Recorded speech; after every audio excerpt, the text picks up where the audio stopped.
Este es en cuanto, la primera parte es la conceptualización de estas pedagogías emergentes. Las características de estas pedagogías emergentes, en el texto encontramos, hay una característica sobre la visión que tiene de la enseñanza y el aprendizaje. Otra es que se basan en teorías pedagógicas clásicas, ¿verdad?, que superan los límites físicos y organizativos del aula, y finalmente que potencian conocimientos, actitudes y habilidades para aprender y aprender. Tiene básicamente esas características, ¿verdad? La primera, acerca de la visión de la enseñanza y el aprendizaje, ve como en una interrelación, permítame un momentito. Ve como una interrelación estas tres tareas, que es el de capacitar, socializar e individualizar. ¿Qué significa esta visión de la enseñanza del aprendizaje desde capacitar? Es que, a ver, educar no es solo formar para el mercado de trabajo, cuestiona esta visión que a veces se tiene de que la educación responde a intereses del mercado, y entonces dejamos de hacer tareas que tienen que ver con el desarrollo de habilidades o competencias de tipo procedimental, del saber hacer, por ejemplo. Y entonces esto no tiene por qué pensarse así. Las personas, ¿verdad?, debemos tener un saber a hacer. Estos saberes procedimentales son justamente necesarios. Por ejemplo, el pedagogo. ¿Qué es lo que debe saber hacer el pedagogo? ¿Verdad? Al final deben estar seguros y conscientes de sus saberes hacer, con H, ¿verdad? Saber analizar un plan de estudios, saber diseñar una propuesta pedagógica, saber desarrollar un proyecto social de intervención. Esos son los saberes. Y que a veces en otro tipo de pedagogías o se centran solo en esto o critican este trabajo, y acá es una cuestión de interacción. La otra es en el campo de socializar, ¿verdad? Es pensar que en la tarea de educar, dice, es que se contribuye socialmente. El trabajo que tiene un docente es de gran contribución social. Sabes qué tiempo que dedicas para la enseñanza, es decir, ver a la enseñanza no como un empleo, sino como una contribución social. Verte a ti como docente y que la sociedad también reconozca ese papel del docente, como alguien que contribuye a la sociedad a través de formar a nuevos miembros, ¿verdad? De allí que también tenemos una responsabilidad ética y social, ¿verdad?, para trabajar. Veo que alguien quiere participar. Sí, yo. Por favor, adelante. Aquí algo que usted menciona y es muy importante, que hay muchas personas que ven a la docencia como algo de, no, yo quiero ser maestro, porque muchos tienen el concepto de que ganan bien solamente por el dinero o solamente por los beneficios que puede obtener un maestro en cuestiones de ciertos aspectos de política. Y no, realmente aquí estamos trabajando con personas, y el simple hecho o la responsabilidad que conlleva es que estas personas con el tiempo pues van a llegar a ser lo que tú vayas contribuyendo en ellos. Es por eso que en el caso de las planeaciones deben de tener ciertos objetivos, pero estos objetivos tienen que ser realistas con el contexto en los que ellos se encuentran. Por ejemplo, si nosotros trabajamos en un lugar, no vayamos muy lejos, rural, debemos de tener esa realidad y ver que no todas las cosas van a salir como uno planea, sino que tiene que buscar ciertas estrategias para que todos lleguen a una enseñanza y a un bien, y obtengan el bien cultural. Y pues siento que es realmente una gran responsabilidad. Así es una responsabilidad social y ética. Tiene un componente humano también aquí, porque es preocuparte por el otro. Vean, recuerdan que les decía en la primera sesión, cuando se definan como pedagogo, no lo hagan solo en lo individual, háganlo en lo social, como en qué voy a contribuir yo a esta sociedad, esto que a mí no me parece, que no me gusta de mi sociedad. Entonces yo cómo voy a ser un sujeto actuante allí, ¿verdad? ¿Cómo voy a contribuir? Ahora bien, en este proceso formativo, que pues todo esto ya les quedan prácticamente 6 semestres, ¿verdad? Es, bueno, esta responsabilidad social además de formarme para, pero también de exigir esa formación que es necesaria, ¿verdad? Porque se hace desde esta conciencia. Y eso es lo que tienen las pedagogías emergentes, por eso por el ejemplo que ponía de Paulo Freire, se le ve como un pedagogo social, porque estaba empatizado de alguna manera con los problemas sociales y desde allí entonces hacía sus propuestas de trabajo. Yo estoy segura, ¿verdad? Y que no hemos hecho ese trabajo de recuperar cuántos egresados de pedagogía están desde esta mirada. Hace unos días una joven que le di clases ya hace un tiempo, allí en pedagogía, fíjense que tiene un programa, no he tenido el tiempo porque he querido llamarle para que me explique, pero hizo una página de Facebook donde está, ella se llama Consuelo y entonces le puso como su nombre Educonsuelo o algo así se llama la página y está apoyando a los padres de familia en esta tarea de la educación a distancia. Entonces, ahí les brinda como estrategias y demás. Y es que ella como es madre familia, ¿verdad? Y además es pedagoga, se empatiza con esta necesidad, pero como tiene este saber hacer, que es el primer elemento de capacitar que les decía, porque a lo mejor puedo tener muchos deseos de contribuir a mi sociedad, pero el asunto es que si no tengo las herramientas, y entonces la educación me tiene que brindar esas herramientas. Estas pedagogías lo que hacen es brindar esas herramientas para que el sujeto pueda ser un agente. Cuando hablamos de agente es una persona posible de generar cambios. Entonces, ella tiene pues una pedagoga que sabe diseñar una propuesta y que además está usando estos espacios virtuales. Entonces, estamos que tiene un sentido de contribución social, pero además tiene el conocimiento para hacerlo, ¿verdad? El otro elemento que es el de individualizar, aquí tiene que ver con la persona, ¿verdad? Estas pedagogías también ofrecen que la persona pueda desarrollarse como sujetos independientes y críticos, es decir, que encuentren su sentido de ser, su proyecto también individual se pueda cristalizar allí. La persona, bueno, yo conozco algunas mujeres activistas y hombres también activistas que su proyecto personal de vida está en este punto de socializar. El día que hablábamos de por qué son pedagogos, muchos en su discurso pusieron estos 3 elementos de decir, me veo como tal, yo me veo así, yo me he querido ver así, y esa es la parte individual, ¿verdad? Y quiero contribuir de tal manera, es la parte social, y quiero aprender esto, me comprometo a aprender.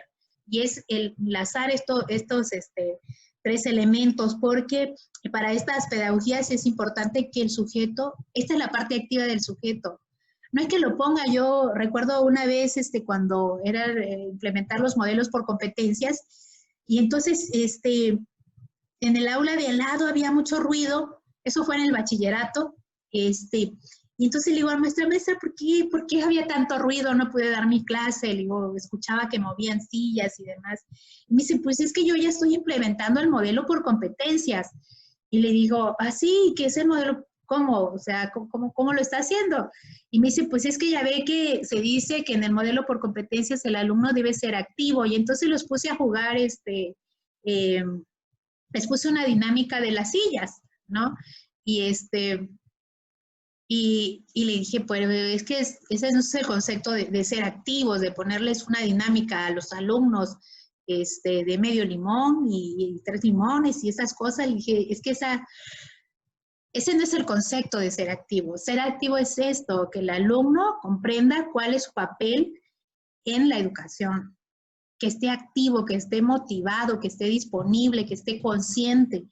No como estar en en este tipo de dinámicas, que también se pueden hacer, pero ese no es el propósito del papel activo del estudiante, sino es esto, que encuentre su proyecto de vida personal en la educación, ¿verdad? Y que también encuentre el sentido social, ¿para qué estoy? ¿Verdad? Que hoy se le llama esta responsabilidad social, este enfoque de responsabilidad social que debemos tener como sujetos y como instituciones, estar conscientes de para qué estamos, ¿no? Aquí.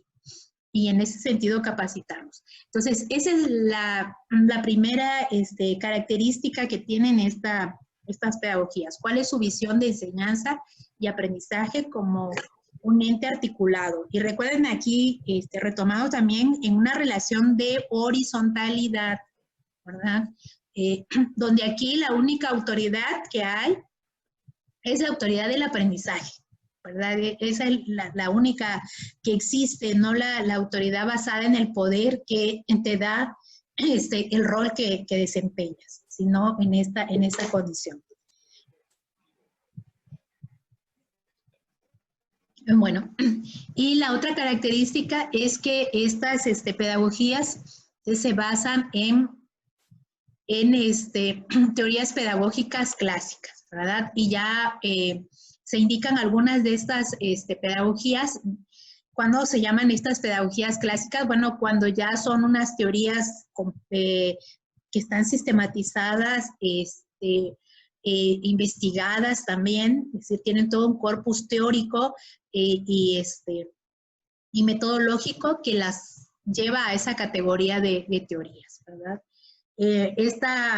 Esta manera en la que se propone retomar estas pedagogías clásicas se les llama de renovación pedagógica, ¿verdad?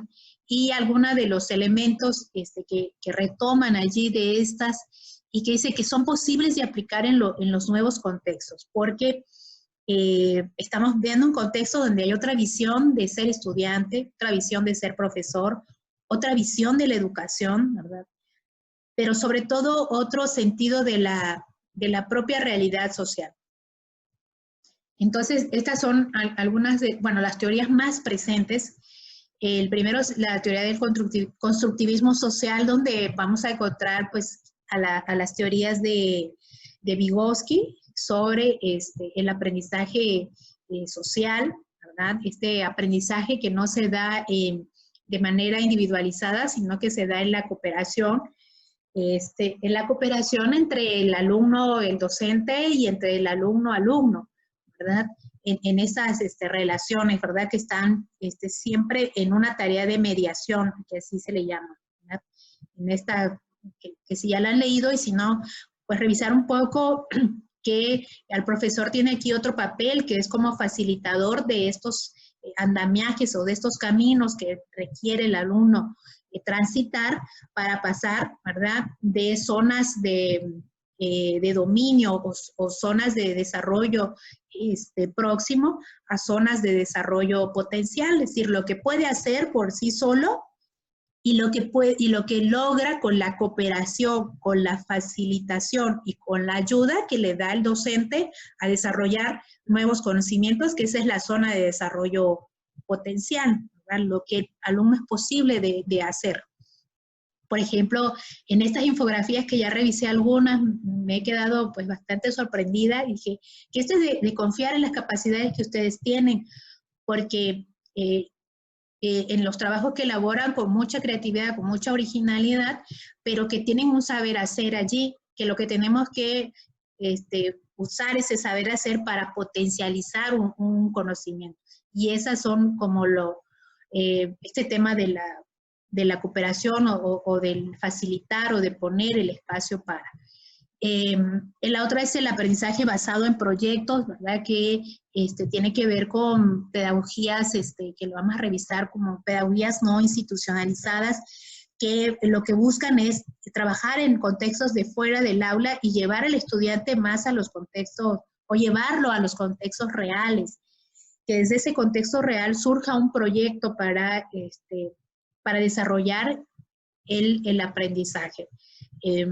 Recuerdo de un trabajo que hicimos dos trabajos de VD, ahora no sé la verdad que vaya a pasar en esto, si generalmente por estas fechas se hacen los proyectos de VD, y hicimos uno, en el tiempo que estuve en Tapachula hicimos dos proyectos de VD con un impacto, digamos, bastante favorable. Y una fue de trabajar con mujeres, mujeres trabajadoras y sus niños en una colonia de allí de Tapachula, y entonces se hicieron varios talleres. Y en esos talleres, una de estos saberes hacer del pedagogo es que debe saber hacer una planeación, una secuencia didáctica. Pero antes de eso, un proyecto, una secuencia nace de un proyecto. Entonces hicimos un proyecto social, y dentro del proyecto social estaba el hecho de que el estudiante aprendiera a hacer un diseño de secuencia didáctica.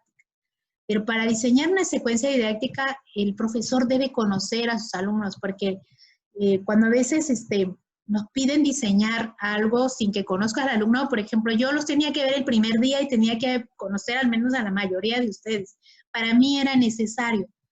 Entonces, lo que hicimos con esta OBD, que se hacían varios talleres con niños y niñas desde preescolar hasta secundaria.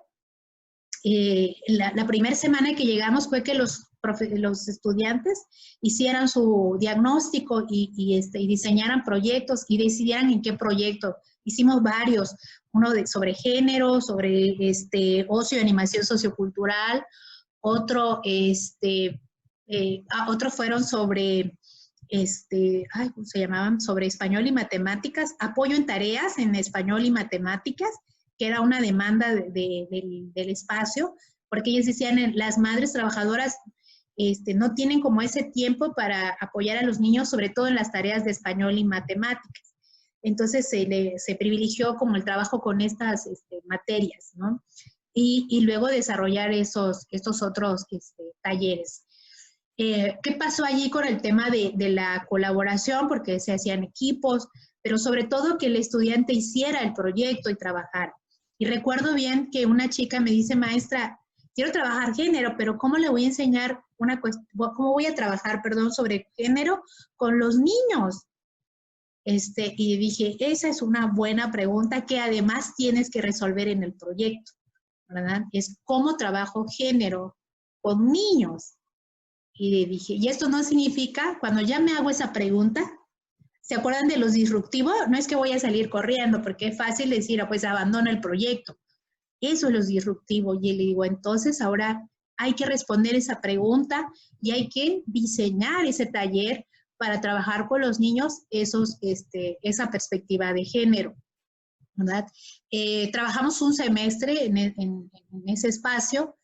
Al final del semestre, pues les pregunté qué había pasado. Lo que les puedo decir, justo de una de las chicas que le decía que tiene hoy el proyecto de internet y la voy a entrevistar en estos días, varios de ellos hicieron proyectos de ese tipo y varios de ellos continúan trabajando con proyectos que nacieron desde allí. Estaban en cuarto semestre y desde entonces varios trabajos de tesis aparecieron de ese semestre. Ese es el aprendizaje basado en porque se fueron a esa realidad de cómo los niños, de los problemas de aprendizaje que enfrentan, porque no es como me voy a un aula a observar al maestro y juzgo al maestro de cómo lo está haciendo, no, ahora es que ellos lo vivían, es como los problemas que enfrentaban con el niño en las tareas de español, de matemáticas, cómo incluirlos en las actividades, cómo hacer, todos estos problemas de interacción que había, porque así pasaba el niño que se salía del aula, el niño que iba a hacer ruido al otro espacio, trabajábamos con las mamás, o sea, fue un trabajo disruptivo para nosotros mismos, porque era salir de nuestra zona de confort, o sea, nadie nos mandó que lo hiciéramos, pero era necesario hacerlo, porque tiene que ser esto, disruptivo, tiene que implicar al alumno. Si no vive los problemas, creo que se teoriza desde un lugar que hace falta justamente la experiencia, ¿verdad? Y entonces, en este tipo de pedagogías que están, que buscan este trabajo en proyectos, lo que desarrollan es este sentido de la colaboración, ¿verdad? Y este es un elemento que va a tomar la pedagogía emergente, que es que el estudiante en cualquier disciplina o área de saber desarrolle este sentido de colaborar entre iguales, entre pares, pero también con los otros, ¿verdad? En este caso teníamos una población de madres trabajadoras, sus niños y sus niñas.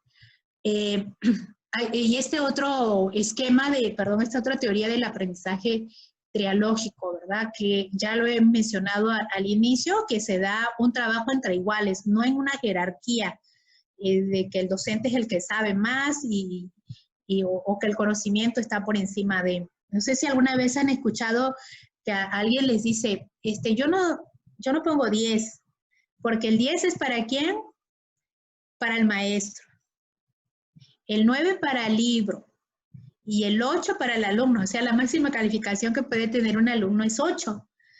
Esa mirada, eso tiene ya un enfoque pedagógico. Esa frase tiene un enfoque pedagógico evidentemente tradicionalista, autoritario, pero sobre todo que tiene una concepción del aprendizaje, más bien de la enseñanza, que viene de arriba a abajo, ¿verdad? Y que él es la autoridad del saber, y esa autoridad está mediada por el libro. Además que todo, y esa otra cosa, ¿no? Que este conocimiento está solamente en los libros, y ¿qué nos diría el aprendizaje basado en proyectos? Oye, el conocimiento no está contenido en los libros, está en la realidad, ¿verdad? Porque se aprende de la realidad, que ese es el otro enfoque. Entonces, nos salimos de esquemas muy tradicionales del saber. Y el conectivismo, que es esta teoría que se empezaron a trabajar en torno al aprendizaje en redes. Es decir, cómo pongo en empatía la capacidad o todas estas funciones intelectuales del cerebro humano, ¿verdad? Con la manera en la que funciona un ordenador, una computadora, ¿verdad? Entonces, ¿cómo empatizar esta parte? Entonces, el conectivismo es esto, de estas realidades virtuales, cómo están atravesando justamente estos procesos de enseñanza-aprendizaje. Y de allí lo que retoman las pedagogías virtuales es esta cuestión del diseño, de la creación. Les decía que pueden revisar ustedes esto que se llama pensamiento de diseño, que tiene que ver mucho con la manera en la que pues estas empresas de las telecomunicaciones nos hacen llegar un mensaje, y que ese mensaje se quede, que se incorpore de alguna manera en nuestras decisiones, decisiones para lo que sea, para comprar, para consumir, para proponer. El punto acá es cómo este pensamiento de diseño se lleva justamente al terreno de la educación, y es desde allí donde esta pedagogía, este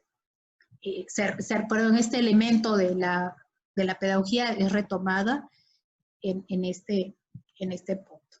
Hasta aquí, no sé si tengan algún comentario que quieran hacer, alguna reflexión.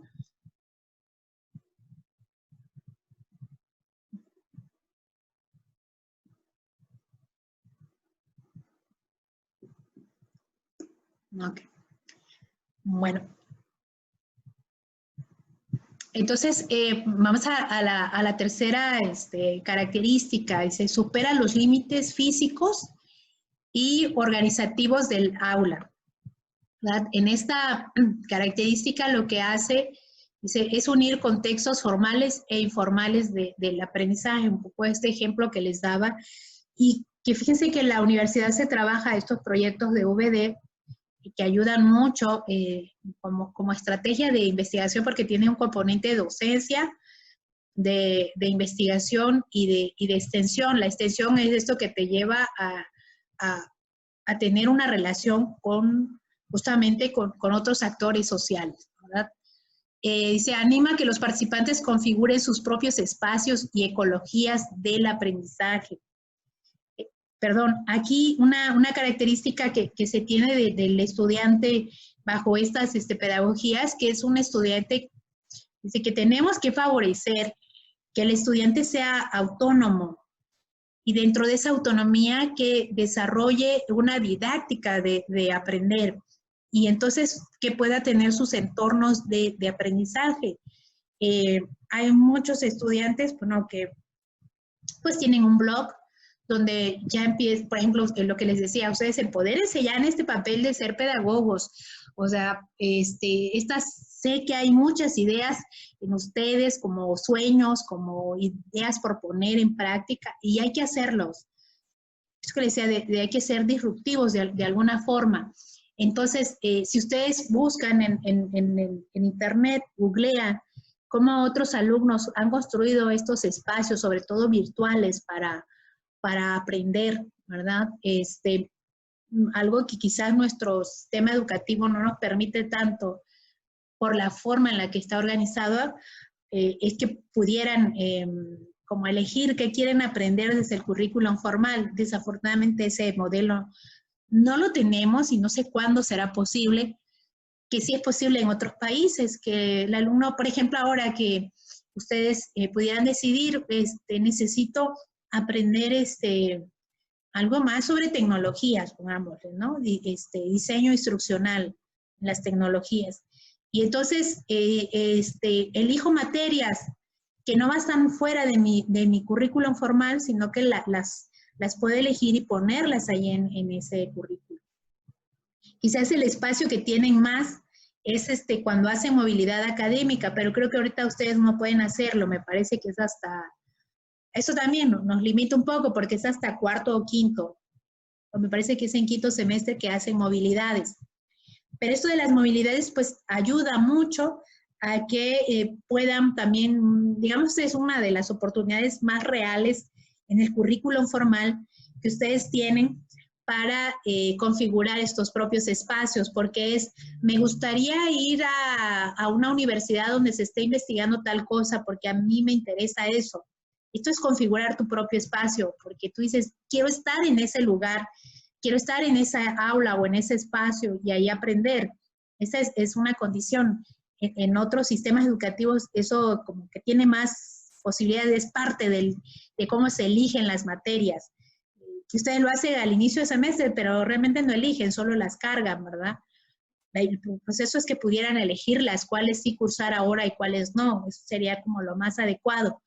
Pero su única oportunidad, y que yo espero la aprovechen, de verdad, que a veces nada más se van 2, 3, pero que sí la aprovechen, es elegir estos otros espacios, si tienen la oportunidad de irse a otro país, a otra universidad, así sea de otro estado de la República, pero tienen que salir porque eso les da otro sentido, eso los ubica además, yo creo que les ayuda a reconocerse, a repensarse como sujetos, y esa es una característica que tiene este tipo de pedagogías, digamos. Entonces, por allí de quinto, creo que es en cuarto semestre, empiezan a verlo y en quinto semestre se van a hacer estos intercambios. Bueno, y esta es una posibilidad, y la otra es que pues creen sus entornos de aprender, que pueden ser un blog, una página ahorita que tienen cuentas de YouTube, vean cuántos chicos tienen espacios allí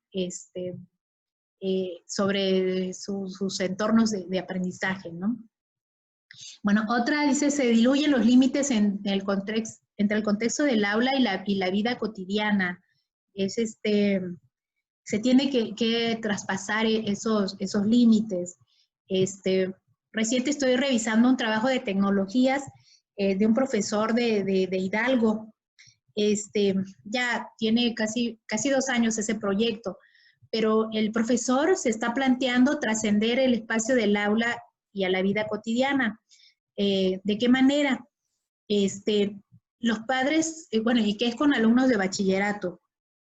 Entonces, muchas veces el padre de familia desconoce el trabajo que hace el estudiante, pero sobre todo, él creo que ya se estaba adelantando un poco a lo que hoy se vive, porque el proyecto de él era cómo el padre de familia puede acompañar en el proceso formativo de la media superior a sus hijos.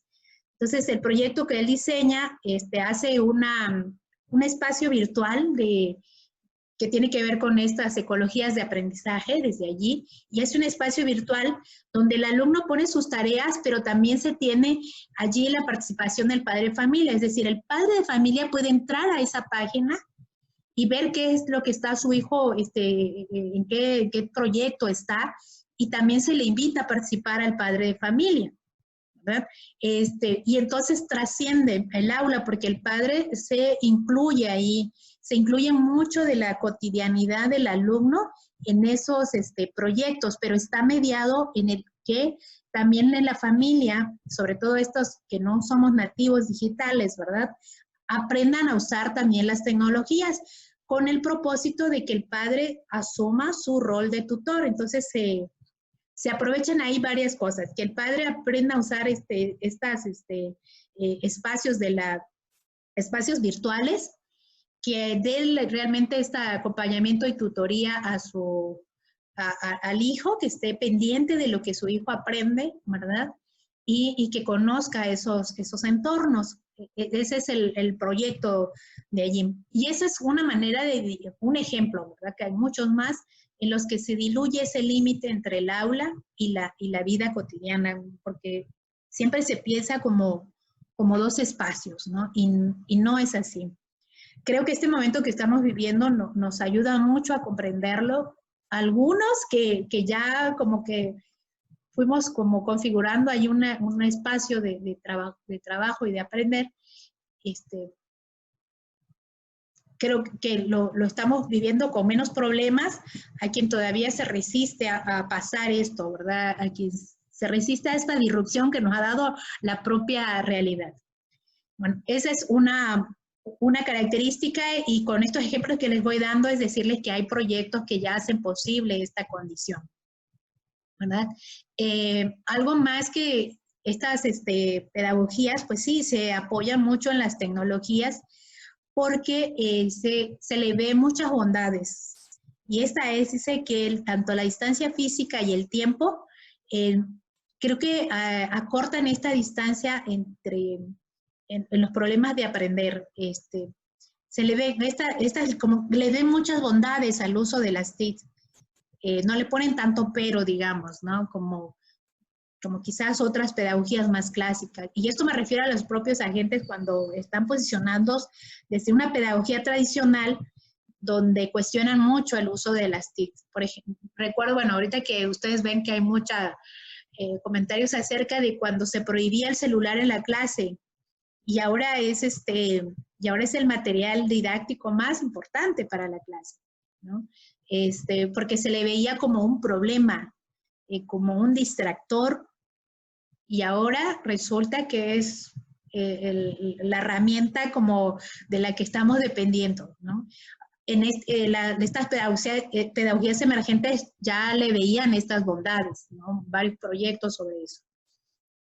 Y algo importante acá, fíjense, de ser disruptivos, de atreverse al cambio y de invitarlos, porque además que el trabajo final de este semestre va a ser justamente que ustedes diseñen un proyecto, pero ver que los proyectos pequeños se convierten en oportunidades globales.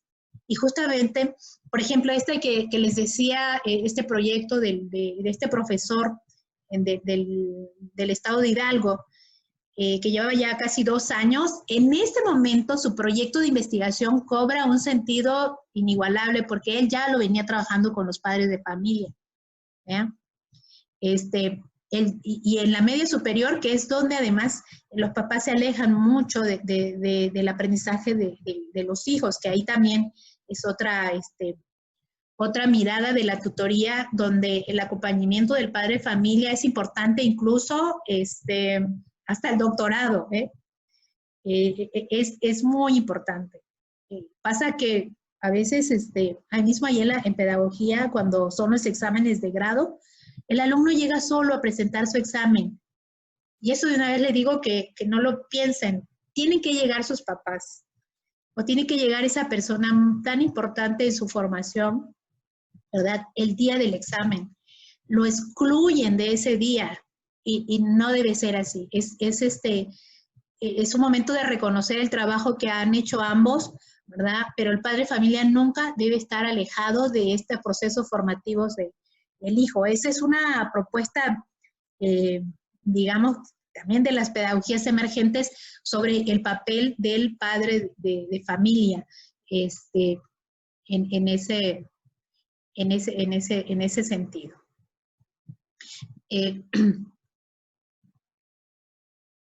Bueno, entonces aquí pensar que quizás los proyectos que hoy se puedan diseñar en algún momento se convierten en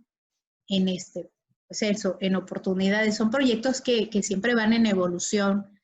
Y entonces aquí esta mentalidad, digamos, del pedagogo emergente y alternativo es que además tampoco estoy esperando recompensas, ¿verdad? Esa es otra cosa. Yo me imagino, por ejemplo, María Montessori. Yo creo que nunca esperó un reconocimiento como el que tiene después de, ¿no? Seguimos, ¿no? Pues, revisando su legado, tiene un legado allí, pero empezó como un proyecto pequeño. Vamos a revisar también la escuela de Summerhill. También empezó como un pequeño proyecto y algunos se quedaron como proyectos pequeños, pero el legado pedagógico que dejan es lo que permite que continúen vivos. Una de ellas es la escuela de Summerhill. Fue un proyecto pequeño de alguna forma que tuvo un tiempo en el que se desarrolló, pero que muchos de los principios pedagógicos se siguen recuperando, ¿verdad? Y bueno, la cuarta característica es esta, dice que potencia conocimientos, actitudes y habilidades para aprender a aprender. Y aquí estas competencias, habilidades del aprender a aprender, pues implican a la persona en estas maneras, ¿verdad? Desde plantearles actividades holísticas y complejas. Esto es importante que el alumno, cuando se plantea un proceso de aprender, que ese proceso de aprender implique una complejidad. Piaget dice lo siguiente, Piaget sobre este tema de la complejidad dice, debe ser una complejidad la tarea cuando se diseña, su nivel de complejidad debe responder a las capacidades intelectuales, a las capacidades cognitivas, y diría Vygotsky, pero también a las condiciones sociales o materiales en las que se da este proceso de aprender. En ese sentido es lo complejo. También debe atender a que esta complejidad no, debe de motivar el que sea resuelta, es decir, no debe ser desmotivante, ¿verdad? Y ahí es donde juega el papel el profesor de facilitador, ¿verdad? De acompañante de un proceso de aprender. Es decir, que si la tarea es muy fácil, el alumno no se implica, o sea, no le genera conocimiento nuevo. Pero si es demasiado compleja, tampoco se va a implicar y tampoco la va a resolver porque supera sus capacidades, sus actitudes o sus habilidades que tiene en ese momento. La complejidad tendría que estar mediada allí, ¿verdad? En función, por eso es importante el reconocer o conocer al estudiante de manera teórica, saber qué características tiene en estas teorías del desarrollo humano, pero también, ¿verdad?, en lo que es en realidad, ¿verdad?, conocer a este alumno en su contexto real. Esa es la complejidad. El compromiso con el propio aprendizaje. Un alumno que no tiene deseo de aprender, así tenga otras condiciones óptimas, no va a pasar. Entonces, esa es otra condición de estas pedagogías, es plantearse entonces cómo este alumno, cómo lograr compromiso, esta disponibilidad para el aprender. Y el proceso de metacognición, que es pues estas reflexiones que finalmente tiene que hacer el estudiante acerca de sí mismo, ¿verdad? De cuáles son las formas en las que él aprende, cuáles son las formas en las que se le facilita aprender, pero también cuáles son las desventajas que enfrenta o los aprendizajes que aún no tiene. también que es como un ciclo esto, porque cuando entiende o cuando llega a ser consciente de lo que sabe y de lo que no sabe, entonces desarrolla ese compromiso por el aprendizaje, ¿verdad? Entonces se implica en ese asunto. Entonces el trabajo actitudinal allí es importante, ¿no? Bueno, hay además dentro de esta cuarta característica, estas otras condiciones para potenciar aprender a aprender. Primero, potenciar la agencia. Luego, estimular el compromiso emocional de los participantes y las tareas deben estar desarrolladas desde el aprendizaje auténtico. Docentes y alumnos deben asumir riesgos intelectuales y finalmente una evaluación auténtica, ¿verdad? Esas son las otras implicaciones, digamos, que tiene esto del aprender a aprender. Hasta aquí veo que alguien escribió algunos comentarios porque voy a explicar esos elementos, pero voy a revisar el chat por si hay comentarios. Voy a quitar la presentación aquí. Y no sé si alguien quiere hacer algún comentario.